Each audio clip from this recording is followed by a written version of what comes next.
Story time. Imagine being left alone on a busy New York sidewalk, abandoned by the person you trusted most. Tonight, you'll meet Mia, 7 years old, who found hope in the unlikeliest of gifts, a wheelchair that changed her life forever. Stay with us. Mia had just turned 7. She lived with her mother in a cramped apartment above a bodega in Queens. Nights were loud, honking taxis, sirens, neighbors shouting. But the loudest voice in her head was fear. Born with cerebral palsy, Mia relied on a battered walker to move. Still, her mother struggled to care for her. Money vanished on rent, medicine, and hospital visits. The tiny apartment felt more like a cage by the day. One evening, after a fierce argument over unpaid bills, Mia heard the key turn in the door, her mother's last step. Then the click of the lock. The lights went out. Mia huddled into a corner, the walker useless in the dark. She waited. Outside, traffic streamed past. After what felt like hours, Mia dared to crawl to the door. It was bolted. Tears came freely at last. "Mommy, please come back." Dawn broke. Exhausted and hungry, Mia managed to unlatch the window and slip out, barefoot onto the street.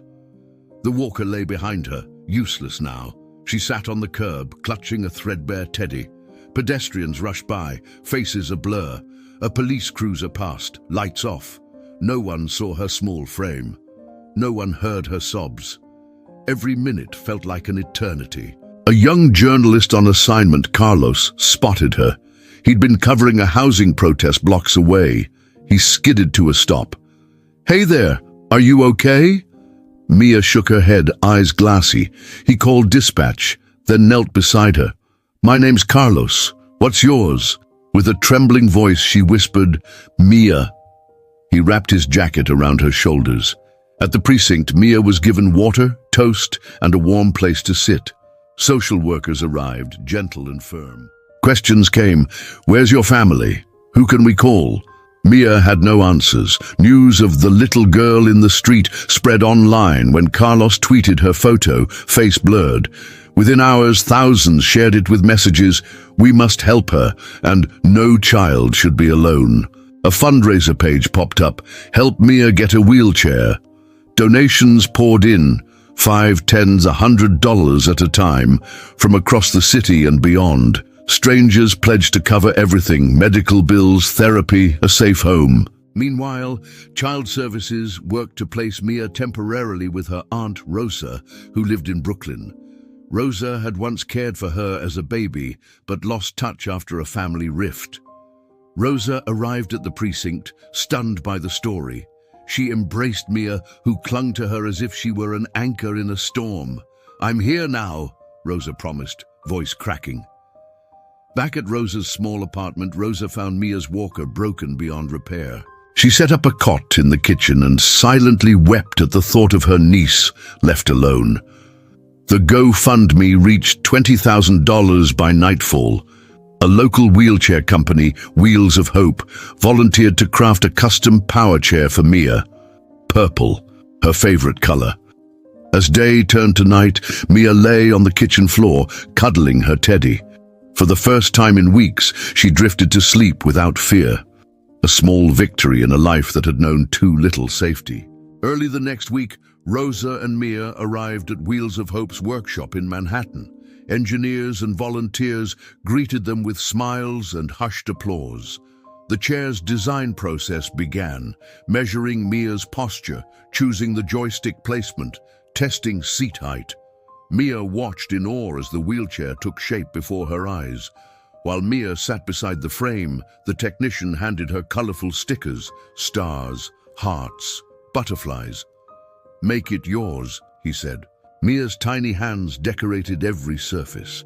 When the chair was ready, Rosa wheeled Mia outside. The headlights of the workshop cast a glow. The chair's metallic purple shimmered, almost magical against the cityscape. Mia gingerly touched the controls. The chair obeyed. She rolled forward, then back. Her laughter, unrestrained, echoed off brick walls. Bystanders paused, smiling at the triumphant little girl. Carlos, the journalist, captured the moment on video. is voiceover. From abandoned to empowered, Mia's journey reminds us that community can rewrite any story. The video went viral within hours. Girl's new chair after abandonment trended on YouTube and Twitter, racking up millions of views worldwide. Donations continued, this time to support Wheels of Hope's scholarship fund for other children in need. Mia's story became a beacon, inspiring more families to speak up. Rosa enrolled Mia in a nearby elementary school with wheelchair access. Teachers greeted her with flowers. Classmates watched curiously as Mia rolled into her new classroom. On her first day, Mia held a sign. "Hello, I'm Mia." Cheers erupted. A boy named Jamal gave her a high five, and the room felt united in that moment of welcome. Back at home, Mia practiced with the joystick, weaving around furniture. Rosa watched proudly, remembering the frightened girl clinging to the curb. Weeks later, the city council honored Mia and the volunteers at a town hall ceremony. Mia wheeled to the podium, beaming. She received a certificate, symbol of hope. In her speech, Rosa said, "No child should ever feel abandoned. Today, thanks to this community, Mia knows she belongs." Mia's laughter now filled playgrounds.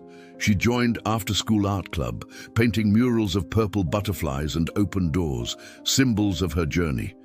National media covered her progress, morning shows, news magazines, podcasts. Each retold the same core truth: small acts of kindness can transform lives. On the anniversary of her rescue, Mia returned to the very curb where she'd sat alone. Surrounded by Rosa, Carlos, volunteers and neighbors, she released purple balloons into the sky, one for every 1,000 lives she'd touched.